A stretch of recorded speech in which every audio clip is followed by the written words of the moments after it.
Segundo Samuel, capítulo 21. Vingados os gibeonitas.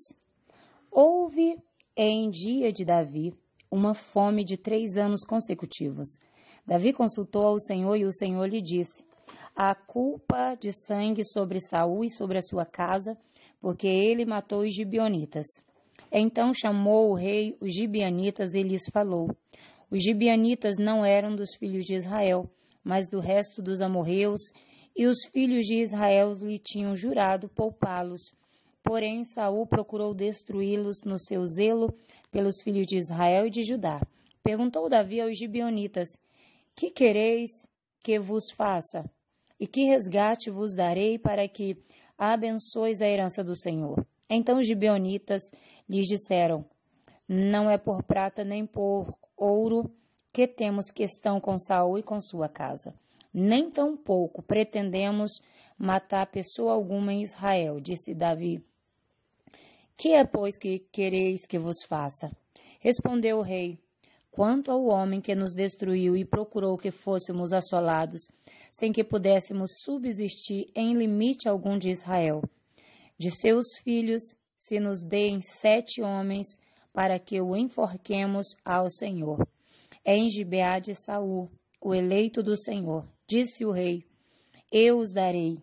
Porém o rei poupou a Mefibosete, filho de Jonatas, filho de Saul, por causa do juramento do Senhor, ao Senhor, que entre eles houvera, entre Davi e Jonatas, filhos de Saul. Porém tomou o rei os 2 filhos de Rispa, filho de Aiá, que tinha tido de Saul, a saber, a Armone e a Mefibosete, como também os 5 filhos de Merabe, filha de Saul, que tivera de Adriel, filho de Basilai, Meolatita, e os entregou nas mãos dos gibeonitas, os quais os enforcaram no monte perante o Senhor. Caíram os 7 juntamente. Foram mortos nos dias da ceifa, nos primeiros dias, no princípio da cega da cevada. Então Rispa, filha de Aiá, tomou um pano de saco e o estendeu para si sobre uma penha, desde o princípio da ceifa, até que sobre eles caiu água do céu, e não deixou que as aves do céu se aproximassem deles de dia, nem os animais do campo de noite.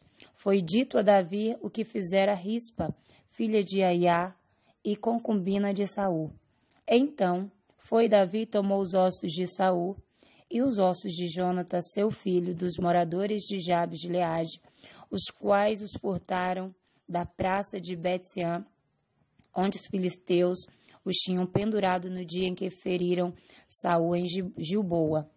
Dali transportou os ossos de Saul e os ossos de Jonatas, seu filho, e ajuntaram também os ossos dos enforcados. Enterraram os ossos de Saul e os de Jonatas, seu filho, na terra de Benjamim, em Zela, na sepultura de Quis, seu pai. Fizeram tudo o que o rei ordenara. Depois disto, Deus se tornou favorável para com a terra. Gigantes mortos pelos homens de Davi. De novo fizeram os filisteus guerra contra Israel. Desceu Davi com os seus homens e pelejaram contra os filisteus, ficando Davi muito fadigado. Isbi-benob descendia dos gigantes. O peso do bronze da sua lança era de 300 ciclos e estava cingido de uma armadura nova. Este intentou matar Davi, porém Abisai, filho de Zeruia, socorreu-o e feriu o filisteu e o matou. Então os homens de Davi lhe juraram, dizendo: nunca mais sairás conosco à peleja, para que não apague a lâmpada de Israel. Depois disso, houve ainda em Gobe outra peleja contra os filisteus. Então Sibecai, o Husatita, feriu Asaf, que era descendente dos gigantes.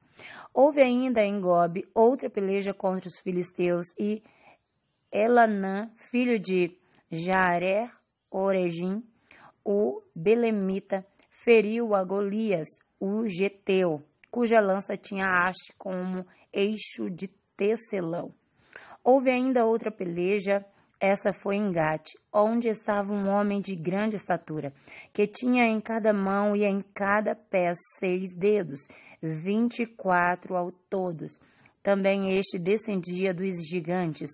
Quando ele injuriava Israel, Jonatas, filho de Simeia, irmão de Davi, o feriu. Estes 4 nasceram dos gigantes em Gate e caíram pela mão de Davi e pela mão dos seus homens. Amém. Que Deus te abençoe. Um forte abraço da missionária Deus Irene Oliveira. Shalom Adonai.